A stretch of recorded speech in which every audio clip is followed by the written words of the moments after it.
Good evening, everybody. Welcome to the first newsletter of the new year. Did you forget what we were doing? I was dramatic pause. Oh, okay. Dramatic pause. That'll work. I'm Mike. Everyone should know me by now. And Leah, of course, is behind the camera today.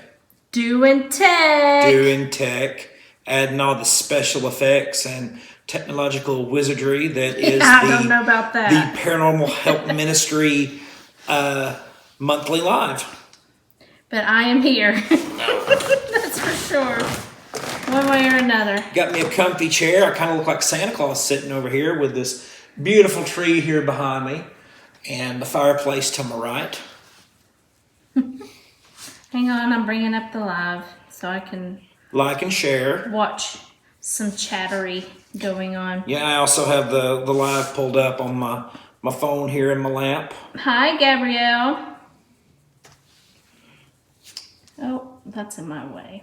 What's in your way? I can't see who's commenting.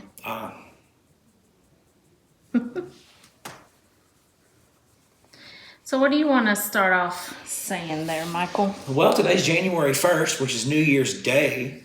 Yay. It's also the 8th day of Christmas, because everybody assumes that the 12 days of Christmas end with Christmas Day. Christmas Day is day number 1, and then it's the 12 days after that are the 12 days of Christmas. Today is actually, in the Catholic tradition of Christmastide, it's known as the Solemnity of Mary. Oh. Interesting. Yes. But let's deal with Happy New Year's. Happy New Year's, right? So, Happy New Year's, Happy 2021. Right. Let's do our obligatory. I think that's the proper pronunciation of that word. Fireworks. There we go. There's some fireworks. Oh, nice. Whee! Happy New Year. More of that technological wizardry there. Oh, those are pretty. Who else happy that 2020 is over? Those are real pretty. I'm waiting There's quite a delay. I'm waiting for them to come up on my end so I can see. There we go. Oh, yeah. Woo. Happy New Year. Oh, 2020 felt like it lasted 30 years. Right?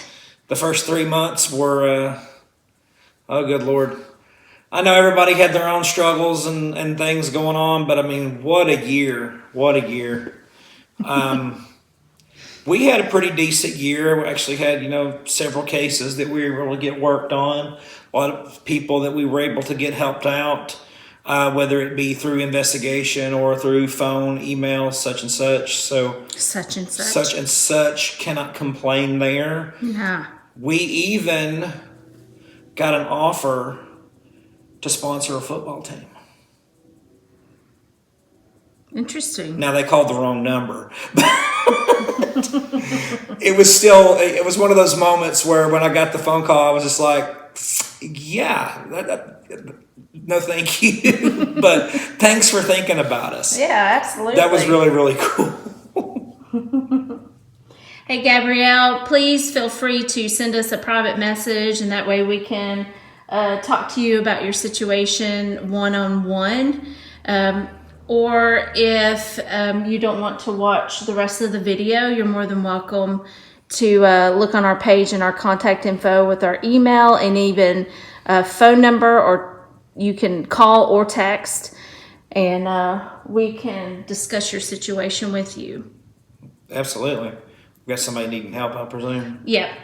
Yep. Gabrielle is saying that she's experiencing demonic oppression and she needs help. She's in Canada. Oh, okay. Absolutely. Yeah. If reach out to us via email or with the phone number. I mean, I wouldn't call right now since we're in the midst of the live, but if you want to text, whatever's most important, whatever, not most important, most comfortable with you. Yes. So we have all the multiple methods of contact. Absolutely. All right. Do you have anything you want to add, Leah, before we get in? Since I get all the camera time tonight. And How was everyone's Christmas? I had a great Christmas. I got a new phone. Woo! You Among came other up things. out of the depths of an iPhone 6, huh? It was an iPhone 7. Oh, okay. I almost doubled my phone. It was I went from an iPhone 7 to an XR. With look at this. Probably a whole new world. Look at this funny thing. Ooh, I got a wallet on my phone. But really, really good Christmas. I enjoyed it. I think I got everything I wanted. You think you did? Yeah, I mean, Well, that's all you're getting. I might come up with something. I got a birthday coming up in 2 months, almost 3 months now. Yeah. March 19th. I'll be 42. Oh, good Lord.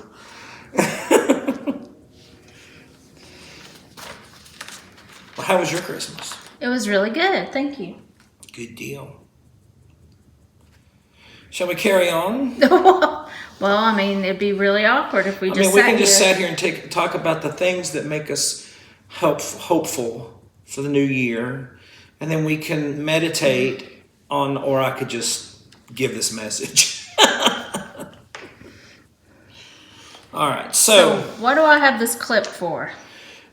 what do you have this clip for? So, I hate trying to read from notes, but I'm going to have to keep the notes in front of me. So, just because I've got a lot of stuff here I want to try to cover, I want to try to get it all in. So, what I'm going with today is an issue that plagues a lot of people. It's a spiritual attachment that a lot of people deal with and don't realize it. One of the very first lives that we ever did, I believe it was April of 2019. Look, Mike now, look at him then. I haven't changed too terribly much. There's probably a lot more gray. Oh, you... What? Nothing. No, go ahead. What else has changed? Oh, nothing. I probably gained weight too. There we go. We're back at you. Anyway, back then I spoke on the subject of something called a soul tie. Yeah, I don't look much. My hair's longer. I love that sign. Yeah, I know. Somebody designed that. All right, go ahead. So I spoke on the subject of soul ties. In that lesson, I talked about how you could bind your soul to another in a spiritual sense.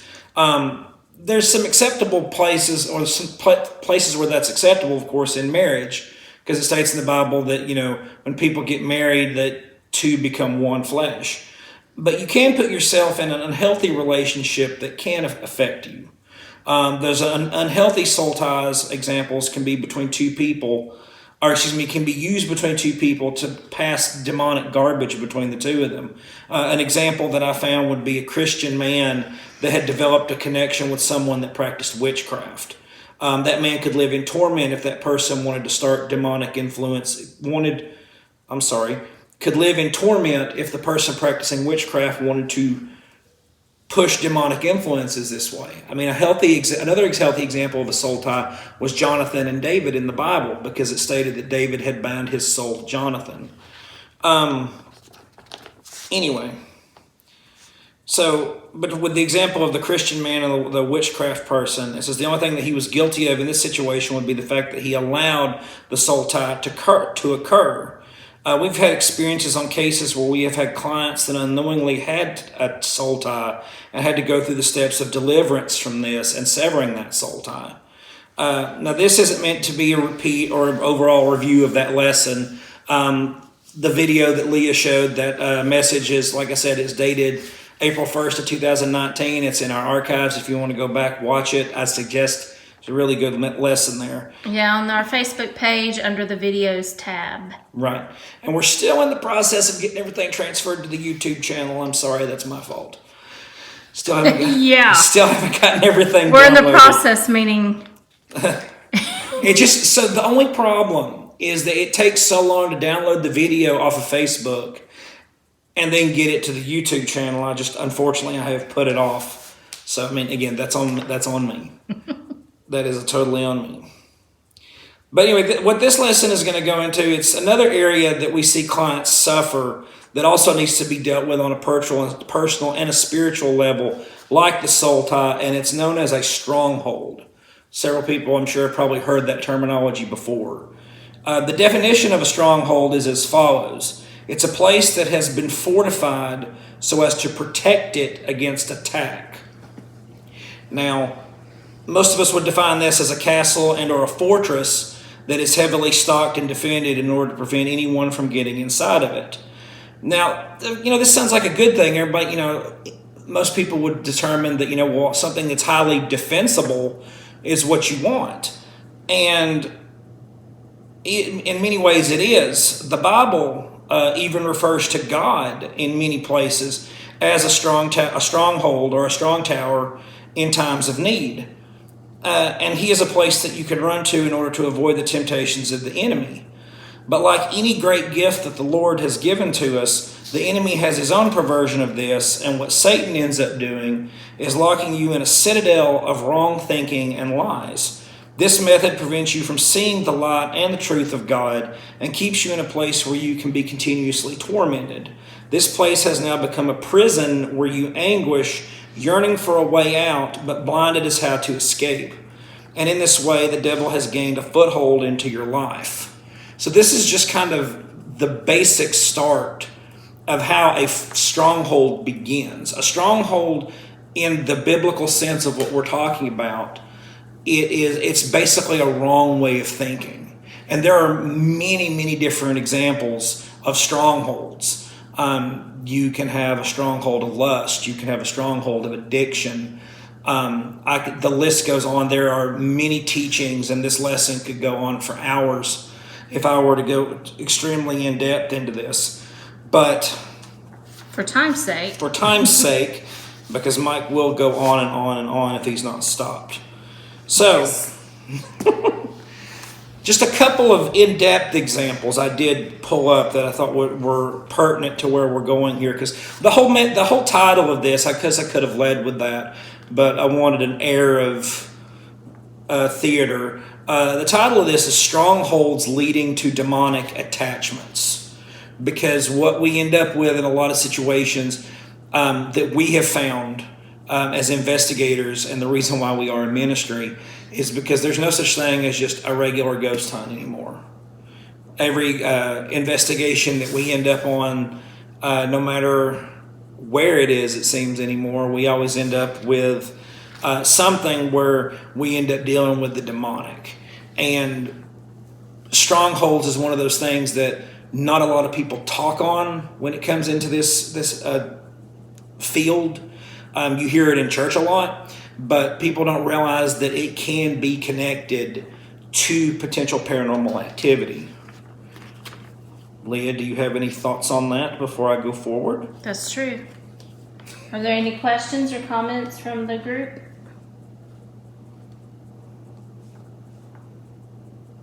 If you do, be more than welcome to type it in and we will address it. Yes, we will. And if you happen to be watching this video after the fact, yes. When it doesn't say live anymore up in the top corner, we'll still get it. So if you want to ask, if you don't catch us live and you go back and watch it later and you've got a question, feel free to comment or send us the question directly. Yes. So one of the very dangerous examples of stronghold that I have here is seeing who you are in Christ incorrectly. People who suffer from this have a hard time seeing the new person that they are now in Christ. Now, this is someone that has already received salvation. And I touched on this one first because there is that misnomer that Christians can't be demonically oppressed. That whenever you become a Christian and you accept Jesus as your Savior, everything's all hunky-dory from then on. And that's not true. No, you become an enemy. Yes. So and especially as a new convert, or a new creature in Christ, Right. then you're going to be, battled, because that was a loss for the other side. So there's going to be a battle there, and old vices and old habits and old temptations are going to try to pull you down. So, I don't think that it's just as being a new convert, but also just any Christian, I believe, struggles. There may be seasons. It may not be something constant, but struggle with who they are in Christ. Sometimes we get a skewed or a perverted view of ourselves, and of course, that hinders our closeness or our walk. I mean, I know examples that I could name, that of course I won't, of people that have had a tremendous walk with God, and then all of a sudden just, I don't want to say they backslide, they fall. I guess I'm going to call it more of a crisis of faith. It's almost like where... Well, you become so bogged down with flesh and the world that sometimes you can get distracted and you forget who you are. Right. So, but, that's a struggle. That will be a continued struggle as long as there's flesh and spirit. Oh yeah. So there's that. So, like I said, a hard time seeing the new person that they are now in Jesus, and they often suffer from low self-esteem. Yes. They don't understand what Christ did for them and how it applies to their own life. Common symptoms of this stronghold are guilt feelings, questions if you've really been forgiven of your sins. I know I have struggled with that, because we all end up with that situation where, it's, oh my God, it was so bad what I did. There is no way that God can forgive me for what I did. Which, on another hand of that, by doing so, you're basically undermining the blood of Jesus, because God said, or His blood, His grace is sufficient. The blood did it all. The blood of Christ covers all sins. So if you ever think that there's a sin you've committed that Christ can't take care of, you're wrong. Well, we struggle with that so heavily because we as humans typically do not see that in other humans. So we can't really fathom or grasp that concept of grace and unconditional love, because we set limits and we set conditions on our fellow man. So we really, for the most part, there's some people that authentically get it, but I'm just saying, typically, especially now in the world today where there's so much division, we just can't imagine that vastness of grace and unconditional love that Jesus authentically has for us. And so a lot of people struggle with that. So they get that. They end up with low spiritual esteem. They feel like sinners, not saints. I can't tell you the number of times I've had to remind myself, it's like, wait a minute, I'm a child of the King. Why am I walking in rags? Kind of thing, They lack spiritual confidence that we're supposed to have in Jesus. They may still struggle with sin.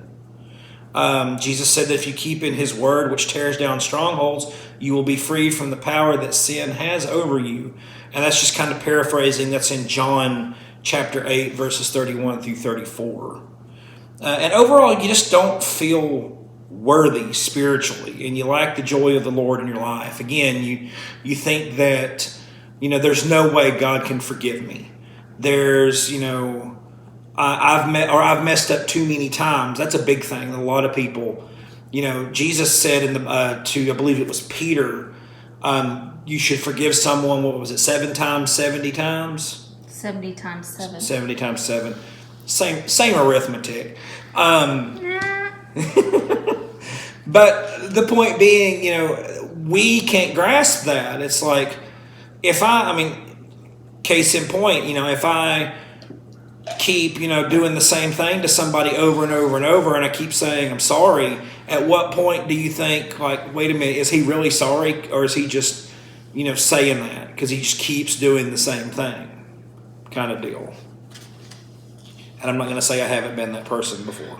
Well, here's the thing. We are not qualified to put a number on how many times someone can be forgiven. That was the whole point of that. Yeah. Oh, I know. So this feeling of unworthiness can lead into potentially self-destructive behaviors. Alcoholism, drug addictions, sexual addictions. All of this can be directly related to this stronghold because you think you just aren't worth it to God. So when you get this feeling of unworthiness, so you kind of have this hole in you because you want some type of acceptance or something that's going to make you feel better. So then the addictions come in. It can be an addiction to, pornography, alcoholism, drugs. There's several listed here on the screen. What I like, it's not just your typicals of drug and alcohol and all that. It can be food. Oh, absolutely. I love that is included in here. It could be anything. Compulsion, dependence. That's a huge one. Codependence is such a big thing. People don't understand that can be an addiction. That can be a stronghold.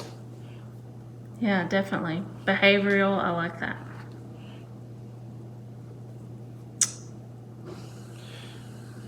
If you hear that noise, that's the refrigerator. The refrigeration. Sorry. Without being able to live in the freedom, let me see, where was I? Without being able to live in the freedom given to you through Christ, you will run to things that make you feel better. I already said that, even if it's just for a moment. So this can also occur on the flip side if you see God incorrectly. So you're talking about how you see yourself as a new creation in Christ incorrectly. So let's back up to a either beginning believer or someone that doesn't believe. You can see God incorrectly. Best example I got here is, say you had a terrible childhood growing up with a taskmaster father. Everything you did, nothing was ever good enough for your dad. Your dad would discipline you harshly and things like that. And I've talked to people that have had those type of situations. But we as human beings tend to project how our earthly father was to us on our heavenly father. And we can get a very, very warped perception of the Lord in that way. Because then we think, well, if I do something wrong, then God is going to harshly discipline me for what I've done. Because, my dad did that. Not my dad, but you know what I'm saying. My dad was that type of person. So if my father acted that way, then my heavenly father must be the same way. And that I see that in a lot of people. Leah? Yep. We will find ourselves in a position where it doesn't matter what we do, because we can never please Him and we can never be forgiven our sins, even if we repent 7 times, 70 times. Again, this can lead us into sins and temptations where we're attempting to fill that hole inside of us to make us feel like we are somebody. The wall of lies has been built around us so high we can't see that God truly loves us, will forgive us our sins if we only repent. He wants to be with us. It's sin that has created this wall in between us. And then as that wall becomes higher, this is where the stronghold comes in. Because once that wall is so fortified, then all you can see in front of you is this wall of sin. You can't see God on the other side, who wants to be with you and is trying to bust through that stronghold. But guys, you've got to let Him. You've got to let Him do that. So, all in all, I know this sounds like a huge biblical lesson, which for the most part it is. But it's a biblical perspective of paranormal issues. I know. But I know a lot of people are sitting there thinking, it's like he's going to get to the paranormal point eventually, right? So the answer is yes. Yes, I will, but not right now. So what does this have to do with the paranormal? A lot. Time and time again, we've discussed on here where the enemy is going to do his best to try to get a foothold into your life. And what a better way to get a toe in than wrong thinking? If you don't know Christ as your Savior, then Satan will try to prevent you from this so that you can suffer in eternity with him in hell. If you're already a Christian, he will lock you down in a position where you won't share the gospel or your testimony with others, thereby causing others to suffer in eternity. I got to get a drink of water on that one real quick. Awkward. No, I've said that for ages, that the enemy knows he's only got a certain amount of time, so he's going to do whatever it is he can to ostensibly slow down the gospel, to prevent new converts from being made, whether it be preventing them from seeking salvation or those that already have salvation, preventing them from spreading the message to those others. And the easiest way to do that is hit you through your confidence. Hit you, exactly. It renders you ineffective. So whenever we go into investigations, we ask a lot of questions in our client interviews. And a lot of what we have to ask has to do with past actions, whether it's in the home or by the client themselves. We do this in an attempt to determine what brought the activity into the home, and in turn, the best course of action to remove it. The majority of the time, it involves action from the client, whether it be the removal of something physical from the house, which is easy, to an outright change in lifestyle, which is the hard part. It's this last one that causes the most struggle for people, and it's honestly to be expected. Things become habits, or it's how we've always done it. We can give the steps to be taken to get rid of whatever is bothering in the home, and at that point, the client has to make the decision. And this is the tough decision, is what is more important to them? Peace and tranquility in the home that comes from life changes and a relationship with God, or is the stuff that they're wrapped up in so important to them that they are willing to live with that torment being caused upon them and potentially their family? God gave us free will to make our own choices, but all those choices have consequences, good or bad. So let me ask you a question. What do you think when you encounter a client that needs to do lifestyle changes? Mm-hmm. What type of lifestyle change do you think is the hardest to? Oh, wow. What would be the toughest?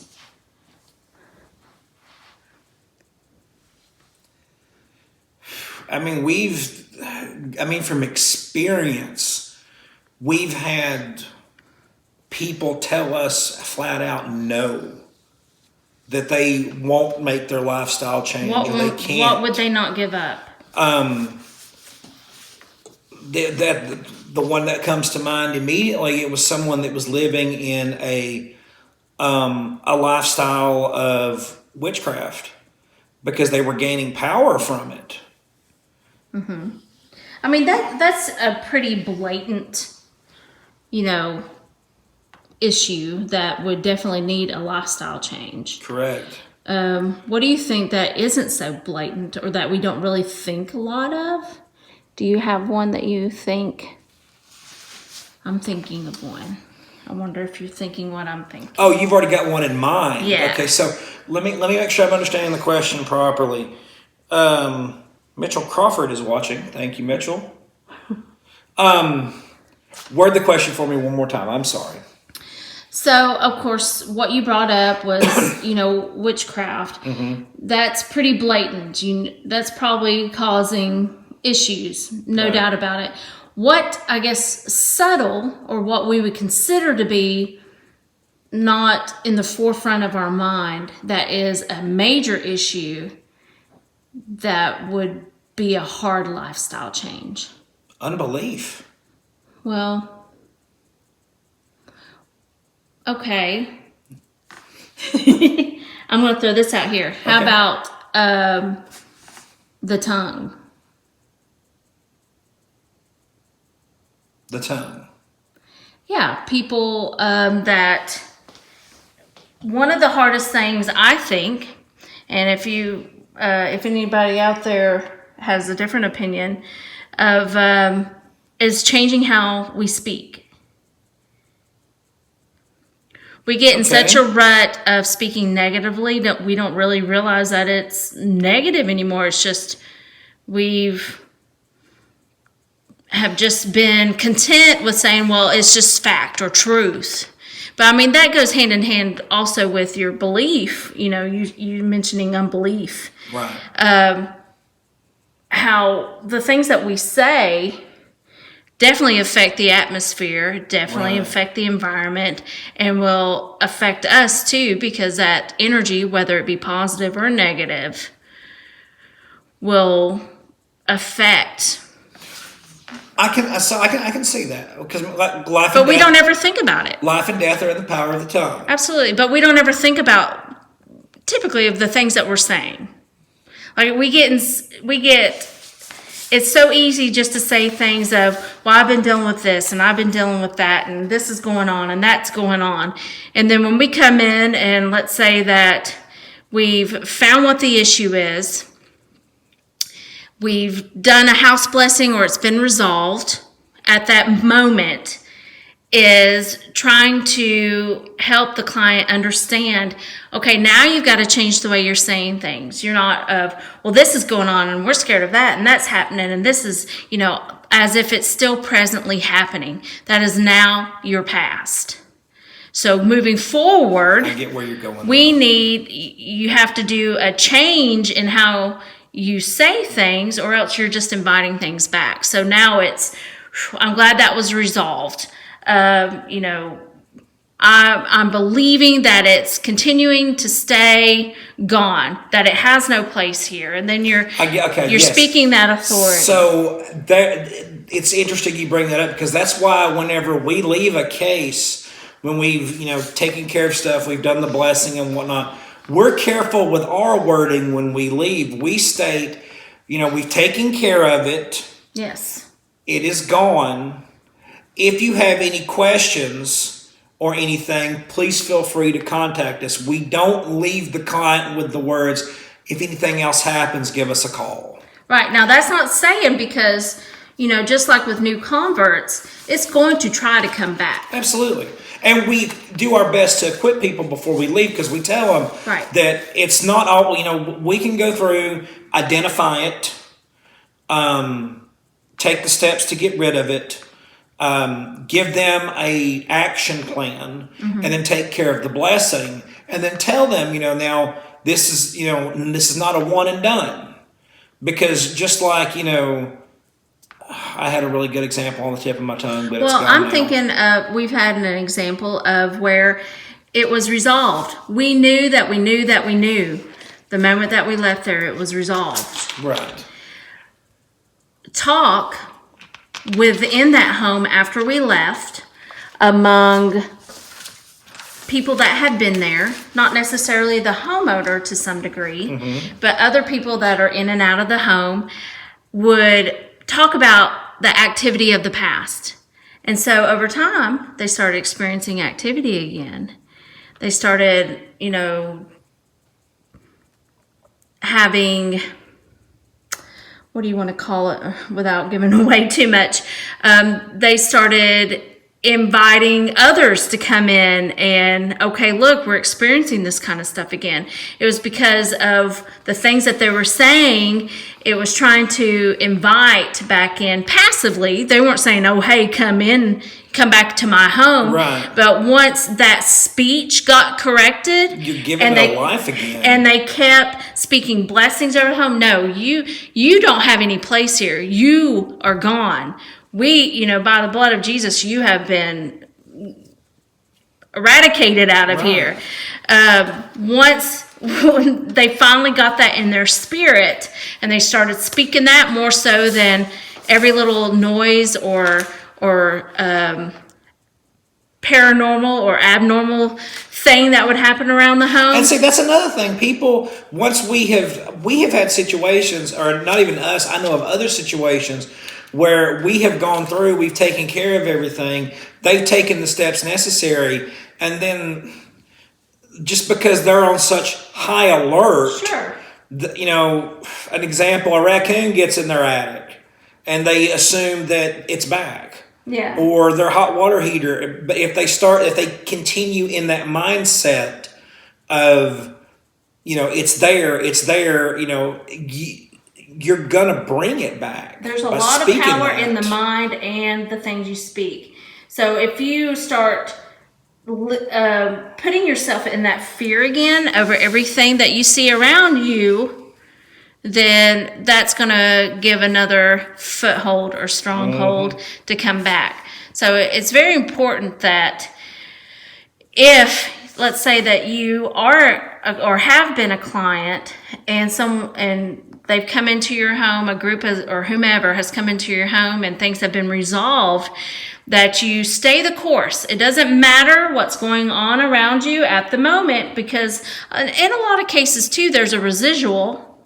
Right. It's not necessarily anything per se, but there's still a residual, but the atmosphere has been cleaned. So once that dissolves and dissipates, because that negative energy is now gone, has been blessed out. Right. So now you have to stay the course and keep speaking those blessings, because any little negative thing is going to blow up like a big bomb, especially in those types of cases where it was, a big deal before. Right. You've got to be so careful. There's such a fine line. That was my point. No, it's a very good point. And and you're right, it's not something that would have been at the forefront, because we as a culture have, especially our generation and forward, have a habit of saying whatever's on our mind. We don't consider, take into account, and I think what you're talking about can also, it can be in any situation involving the tongue, not just speaking in, like we've taken care of something, I'm speaking into it that it's gone. We've talked about before people that say, I'm just sick all the time. They bring that sickness upon themselves, because you're speaking it into life. Well, sure. I mean, I was just keeping it paranormal, but yeah, that goes for anything. Anything. Well, my next thing I was going to go into is we've talked about activity that has been created. Oh, because of people talking about it. Yeah. We have. Okay. So let me veer here for just a second off of my notes.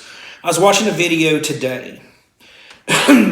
Now, let me go on record here stating I don't believe this is a thing. Okay. There are, I'm sure, some people that are viewing. Jack is with us. Better late than never, sir. Oh, he was cooking. When you bringing some food over, Jack? So, back to what I was going here. So, and I say this, I'm going to use this as examples because we have had similar. Let me back up. We haven't had similar. We've had this type of thing occur. I was watching a video today because I was bored. I was sitting over here on the chair just watching different countdown videos. And there was a channel that popped up that showed videos of this entity called Siren Head. Now, Leah, I don't think you have heard of this. No. Those of you watching, if you're familiar with Siren Head, I'm not going to spend a lot of time on him, but short form is he is this very tall creature that looks like a telephone pole or a tree, and his head has two sirens on it, and he makes siren noises, and he can mimic people's voices, and he hangs out in the woods, and he kills people. Nice. So, we'll get to that. Yeah. So, with that, this was like a top 15 countdown of sightings. Now, every one of these was very clearly, a forgery, some type of computer animation or whatever. But I fear that in time, by people speaking this and putting so much attention to it that there may actually something come about of it. Because right now I can tell you now it's not real. People have done the same thing with Slender Man. I don't believe in Slender Man. But there are people now that state they've seen Slender Man. What about the name that cannot be said? Or how does it go? I have no idea. Really? The name that cannot be spoken. He who must not be named. Okay, yeah. See, I'm not as big of a nerd as you are. Voldemort.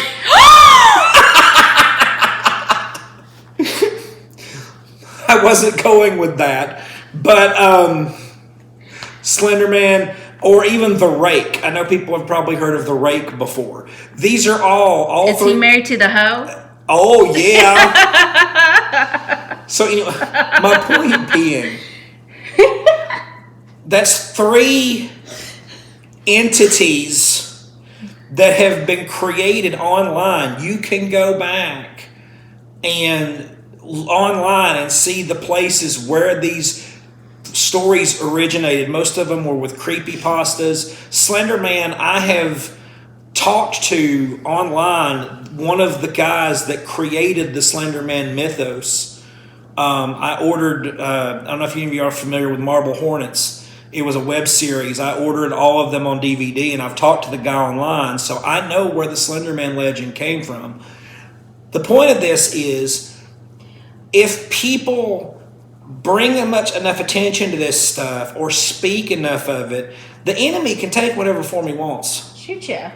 And you can speak this stuff into existence. Jack said, agreed about the possibility of drawing an entity taking on its form and using people's fears. Absolutely. Correct. And that even is a good segue into something else Jack said about there's even precedent for things happening when making horror movies. Oh, absolutely. I mean, how many movie sets have you heard were cursed and haunted? I mean, let's talk about the Poltergeist series.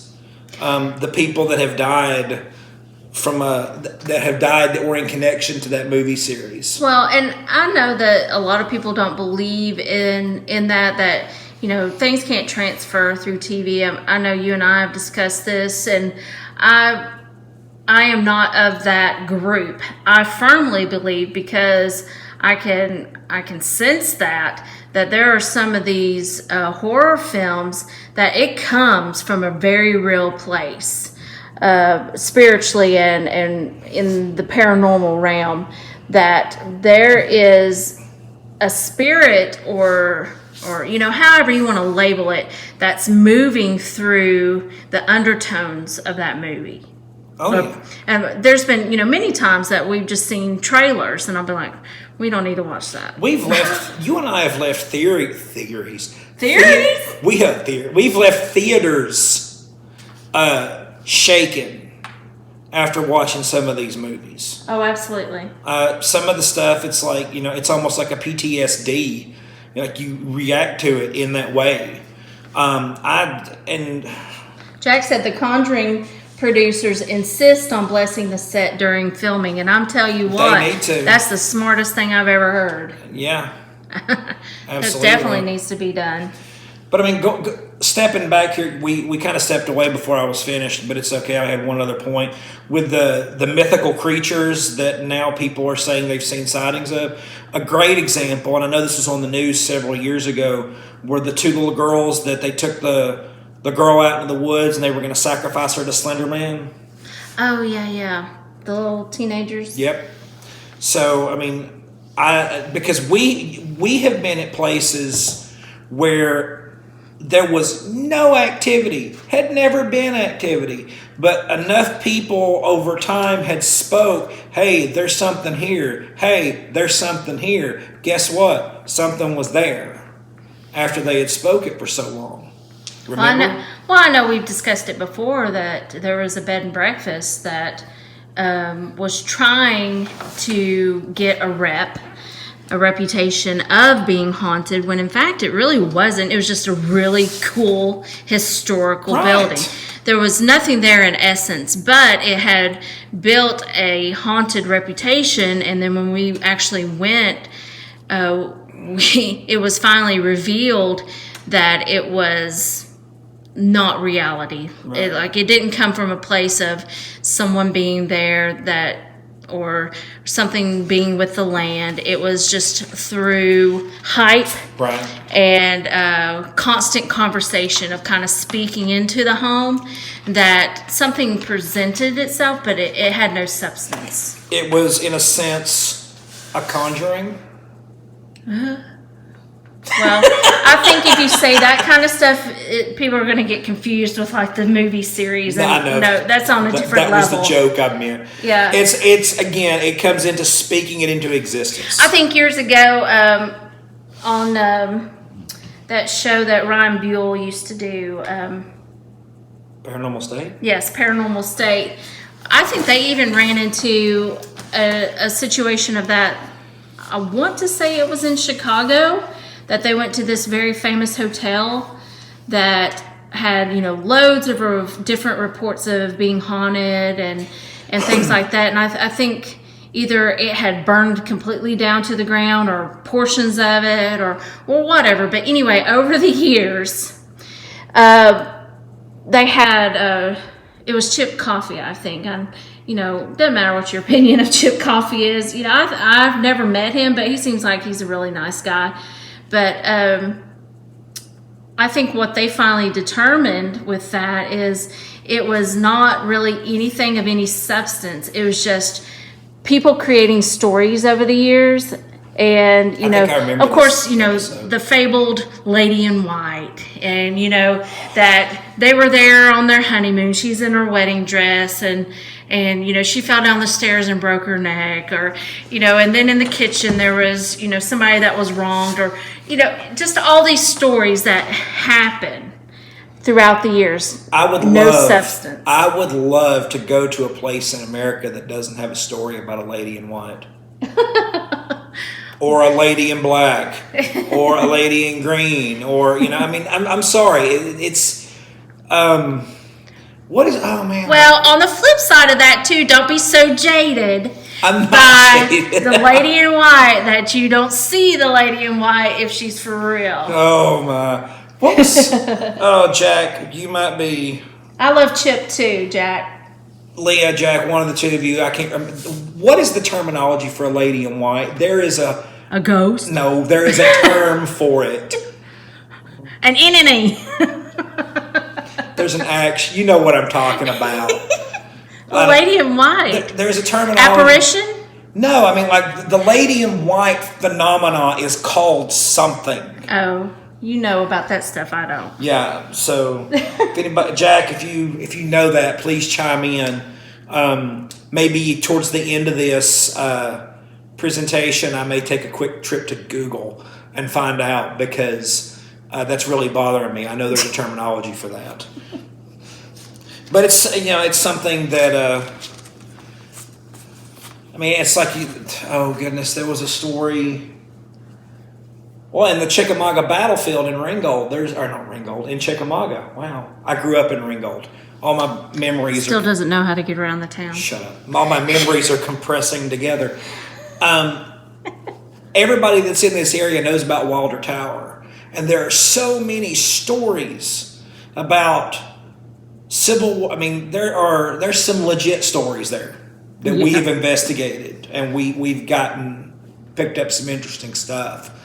But my favorites are the legends that revolve around that tower, about when that tower was there during the battle. Tower was not there during the battle. The tower was built, I can't remember the exact year, but that tower was built after the war, well after the war.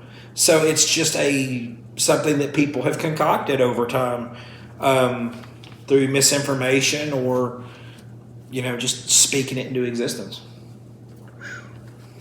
Well, in that case of the Wilder Tower, it's because there have been groups there conjuring up things. That's true, because we've seen them. Yes, we have. I will never forget. It would have been June 21st. Would have been the day, because that's the summer solstice.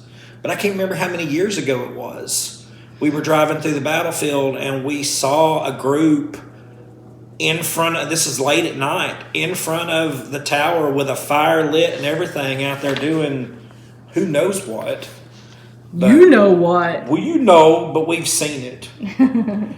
So, well, let's finish that and then we can reminisce about other things. All right, that's what I guess. I've got 3 more pages. No, I'm kidding. I've only Use got one. up, buddy. I got 1 more page. I had 3 pages to start. But so I want to go back. I want to read this last line because to me it's important. What is more important? Peace and tranquility in my home that comes from life changes and a relationship with God? Or is my stuff so important that I'm willing to live with the torment being cast upon me and potentially my family? We were given free will by God to make our own choices. I guess that's what, to me, is one of the the saddest thing, is that, I may have, 7 demons in my house that just wreak havoc on everything that I do day in and day out. And they're there because I have an affinity for tarot cards or Ouija boards or some type of occult, witchcraft activity or something. I'm conjuring spells. I enjoy it because of the feeling of power that I get from it, because I get things when I do this. But just like I know Leah has said this on several of her lives, talking about, the stuff always comes back to collect.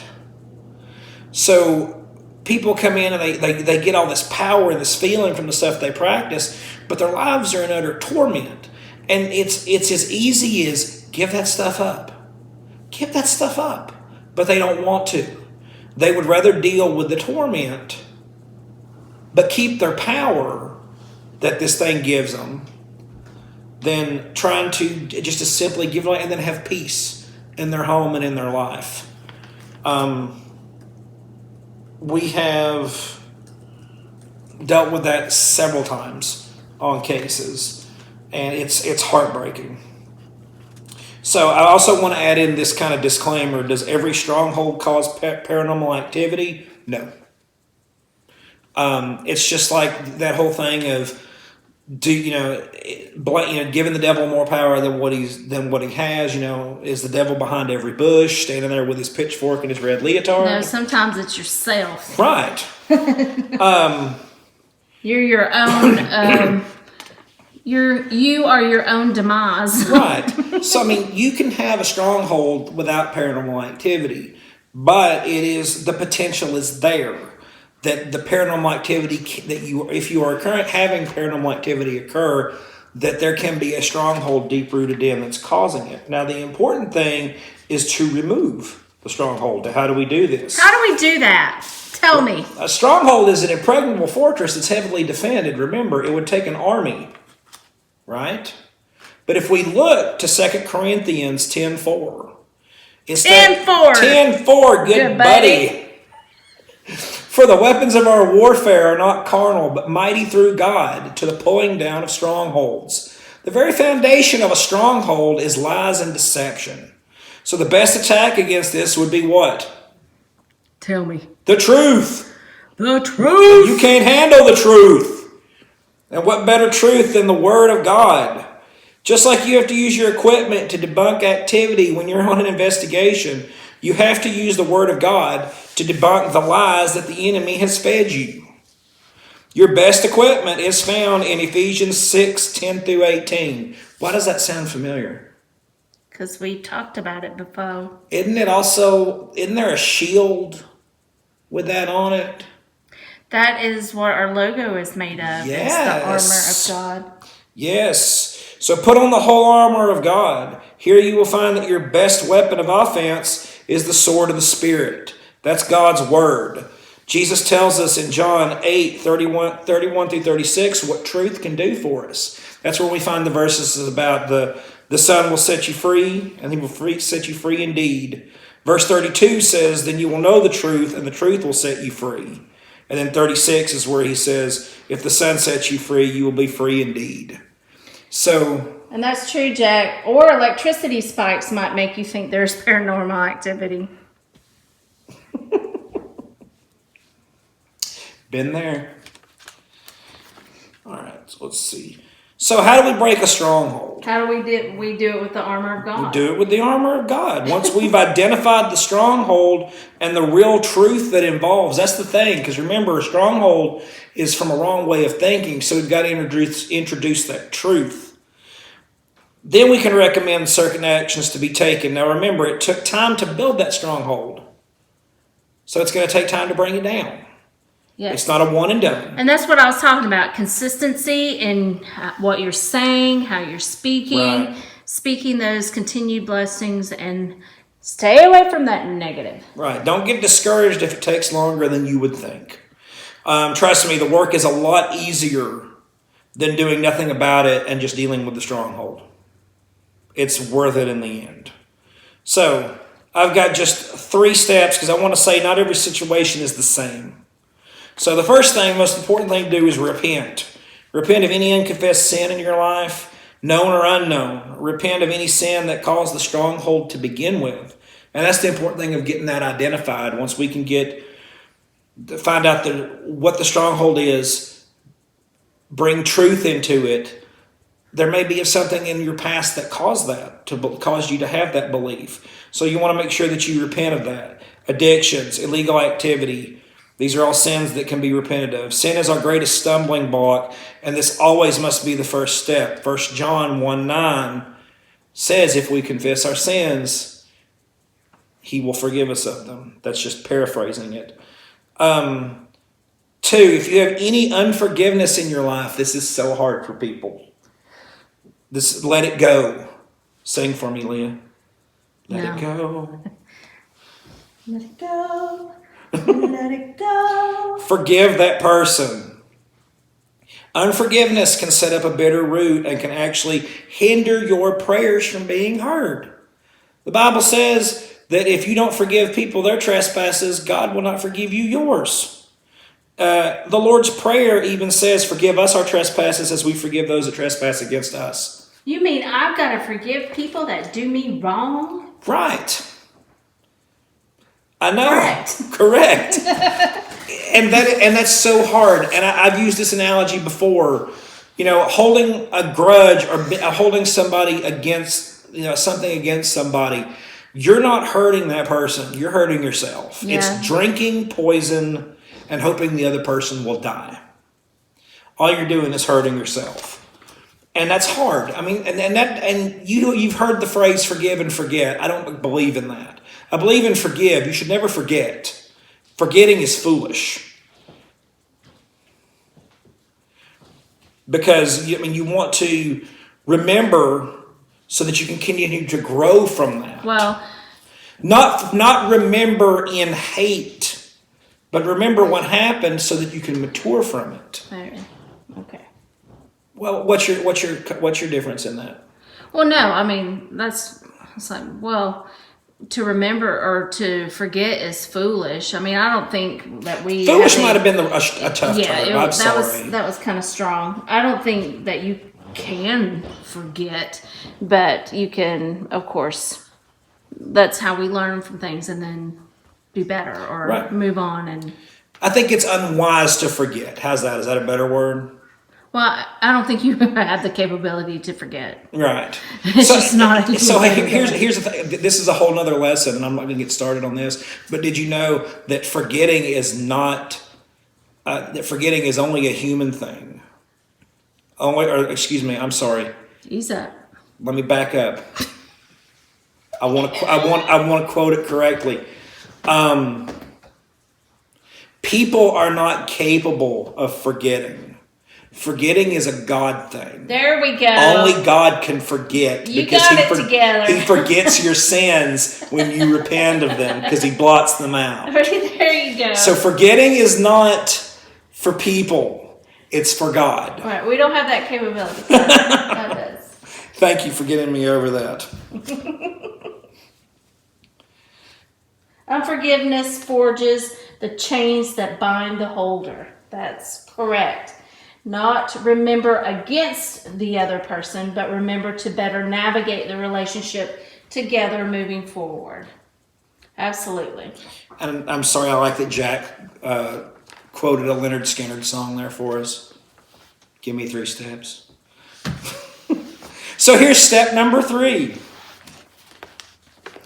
If there's any occult activity going on, it must cease immediately. I have said in previous messages the verse about man cannot serve 2 masters. And I know that verse is talking about money, but that's just true in anything. Money. That's just true in any situation. So renounce this and ask forgiveness of it. Mr. Krabs. Mr. Krabs. Now, not every situation is cookie cutter. So these are just the basics involved. Anything brought to us, we've always had to review on a case-by-case basis. So attempting to do what only God can do might just be foolish. Thank you for that save there, Mr. Haynes. I love it. But yeah, so those are just some of the basics to start when it comes to breaking a stronghold. But again, it's a case-by-case basis. Not all of them are the same. And any that would be brought to us, we review. And we work. It's not, hey, here's this workbook that we give you and you work through this workbook. We work closely with the client and try to find the best course of action for them. Yes. Any questions? Yes, any questions? We made it. We did it.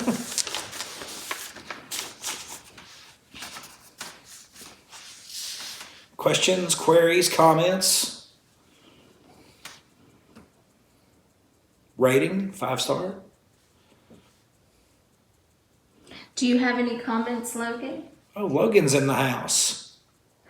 Do you want to show the new edition? Yeah, let's show the new edition. Give it to Mike. You've met Dobby, Sherlock, and Ray. Or at least their rear ends. Or at least their rear ends. This is Loki. So wood. He's pretty little boy. This little man. He's just a baby. He does not let Ray rest for anything. Mm-mm. And he might just hang out for the rest of the live. Because he's comfy looking. He wore his tuxedo for the occasion. Every day. All right. Well, we certainly do appreciate you joining us. We hope you have a wonderful new year. A better one than last year. Here's our contact information. Yep. You can either call or text 423-402-0386. You can also reach out to us by email at paranormalhelp@outlook.com. You can also send us a Facebook message.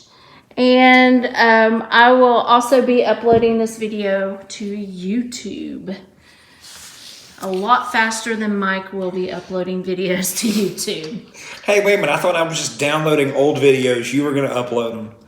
But if you She hasn't given me the password to this new account. Oh, whatever. And if you know someone that is struggling and this would be very helpful to them, please share it with them. And this was a tough message to put together because, I mean, this is a very broad topic. But as I was researching and trying to decide what we were going to do for this month, I was just kind of seriously led to this. I thought for a moment, and I was just kind of going through some notes and stuff that I had, and I came across that first message that we did back in 2019 about the soul ties, and I realized that we covered that, but we never really covered strongholds. So, and here's our logo, so if you look at it, I feel like the progressive caveman. The logo's on my face, isn't it? There's the armor within the logo. Yeah. The belt of truth is the circle, and then the shield and the sword. And the helmet. Where's the shoes? Shoes. They would not fit in the picture. Oh, so they're under the logo somewhere? Yeah. Okay, cool. They're at the end of the legs. goodness. Let's see. I can't see. Let me. No, there's no other comments right now. Okay. But I was just saying, this is a very broad topic, and reviewing old information, I felt like this was needed. So, if there's any other questions that anyone has, even if they have them after the fact, please don't hesitate to reach out to us. We'll get any and all information we can to you. Absolutely.